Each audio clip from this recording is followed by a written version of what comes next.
27 বছর বয়সে যখন হন্যে হয়ে ব্যাংকে চাকরি করছেন, তখন আপনারই বয়সী কেউ একজন সেই ব্যাংকেরই ম্যানেজার হয়ে বসে আছেন। আপনার ক্যারিয়ার যখন শুরুই হয়নি, তখন কেউ কেউ নিজের টাকা কেনা দামি গাড়ি হাঁকিয়ে আপনার সামনে দিয়ে চলে যাচ্ছে। কর্পোরেটে যে সবসময় চেহারা দেখে প্রমোশন দেয় তা কিন্তু নয়। দিন বদলাচ্ছে, কনসেপ্ট গুলো বদলাচ্ছে। শুধু বেতন পাওয়ার জন্য কাজ করে গেলে শুধু বেতনই পাবেন। কথাগুলো কেন এমন হয়? সবচাইতে ভালোটি সবচাইতে ভালোভাবে করে কিভাবে? প্রথমেই আসে পরিশ্রমের ব্যাপারটা। যারা আপনার চাইতে এগিয়ে, তারা আপনার চাইতে বেশি পরিশ্রমী, এটা মেনে নিন। ঘুমানোর আনন্দ আর ভোর দেখার আনন্দ একসাথে পাওয়া যায় না। শুধু পরিশ্রম করলে সব হয় না, আর তাই যদি হতো তবে গাধা হতো বনের রাজা। শুধু পরিশ্রম করা নয়, এর পুরস্কার পাওয়াটাই বড় কথা। Only your results are rewarded, not your efforts. Well, only your results are rewarded, not your efforts. আপনি এক্সট্রা আওয়ার না খাটলে এক্সট্রা মাইল এগিয়ে যাবেন কিভাবে? সবার দিনই তো 24 ঘন্টার।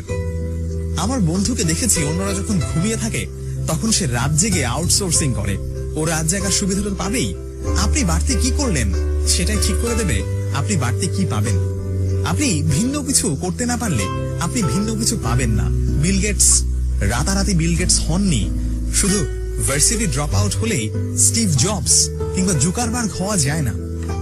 আমার মতো অনার্সে 2.74 সিজিপিএ পেলেই বিসিএস আর আইবিএ ভর্তি পরীক্ষায় ফার্স্ট হওয়া যাবে না। অল আউটলায়ার্স বইটি পড়ে দেখুন। বড় মানুষের বড় প্রস্তুতি থাকে। নজরুলের প্রবন্ধগুলো পড়লে বুঝতে পারবেন উনি কতটা স্বশিক্ষিত ছিলেন। শুধু রুটির দোকানে চাকরিতেই নজরুল হয় না, কিংবা স্কুল কলেজে না গেলেই রবীন্দ্রনাথ হওয়া যায় না। সবাই তো বই বাঁধাইয়ের দোকানে চাকরি করে, কিন্তু মাইকেল ফ্যারাডে তো হতে পারে না। বেশিরভাগই তো সারা জীবন বই বাঁধাই করে কাটিয়ে দেয়। স্টুডেন্ট লাইফে কে কি বলল সেটা নিয়ে মাথা ঘামাবেন না। আমাদের ব্যাচে যে ছেলেটা প্রোগ্রামিং করতেই পারতো না, সে এখন একটা সফটওয়্যার ফার্মের মালিক। যাকে নিয়ে কেউ কোনোদিন স্বপ্ন দেখেনি, সে এখন হাজার হাজার মানুষকে স্বপ্ন দেখতে শেখায়। ক্যারিয়ার নিয়ে যার তেমন কোনো ভাবনা ছিল না, সে সবার আগে পিএইচডি করতে আমেরিকায় গেছে। সব পরীক্ষায় মহা উৎসাহে ফেল করা ছেলেটি এখন একজন সফল ব্যবসায়ী।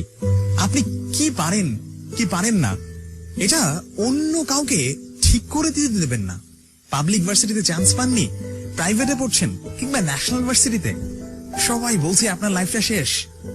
আমি বলি, আরে আপনার লাইফ তো এখনই শুরু। আপনি কত দূর যাবেন এটা ঠিক করে দেয়ার অন্যরা কে? লাইফটা কি ওদের নাকি? আপনাকে ডাক্তার ইঞ্জিনিয়ার হতেই হবে কেন? কিংবা ডাক্তারি পাশ করে কেন ডাক্তারি করতে হবে? আমার পরিচিত এক ডাক্তার ফটোগ্রাফি করে মাসে আয় করেন 6 থেকে 7 লাখ টাকা। যেখানেই পড়াশোনা করুন না কেন, আপনার এগিয়ে যাওয়া নির্ভর করে আপনার নিজের উপর। শুধু ওই ও shit sorry baby chatting dating দিয়ে চলবে না। আপনি যার উপর ডিপেন্ডেন্ট তাকে বাদ দিয়ে নিজের অবস্থানটা কল্পনা করে দেখুন। যে গাড়িটা করে ভার্সিটি আসেন, ঘোরাঘুরি করেন, সেদিকে আপনার নিজের টাকায় কেনা। ওটা নিয়ে ভাব দেখান কোন আক্কেলে? একদিন আপনাকে পৃথিবীর পথে নামতে হবে। যখন আপনাকে যা যা করতে হবে সেসব কাজ এখনই করা শুরু করুন। জীবনে বড় হতে হলে কিছু ভালো বই পড়তে হয়, কিছু ভালো মুভি দেখতে হয়, কিছু ভালো মিউজিক শুনতে হয়, কিছু ভালো জায়গায় ঘুরতে হয়, কিছু ভালো মানুষের সাথে কথা বলতে হয়, কিছু ভালো কাজ করতে হয়। জীবনটা শুধু হাহা হি হি করে কাটিয়ে দেওয়ার জন্য নয়। একদিন যখন জীবনের মুখোমুখি হয়ে দাঁড়াতে হবে, তখন দেখবেন পায়ের নিচ থেকে মাটি সরে যাচ্ছে, মাথায় আকাশ ভেঙে পড়ছে। স্কিল ডেভেলপমেন্টের জন্য সময় দিতে হয়। এসব একদিনে কিংবা রাতারাতি হয় না। আপনার মতো করে লিখতে হলে আমাকে কি করতে হবে? আমি আপনার মতো রেজাল্ট করতে চাই, আমাকে কি করতে হবে? এটা আমি প্রায় শুনি। আমি বলি অসম্ভব পরিশ্রম করতে হবে, নো শর্টকাটস।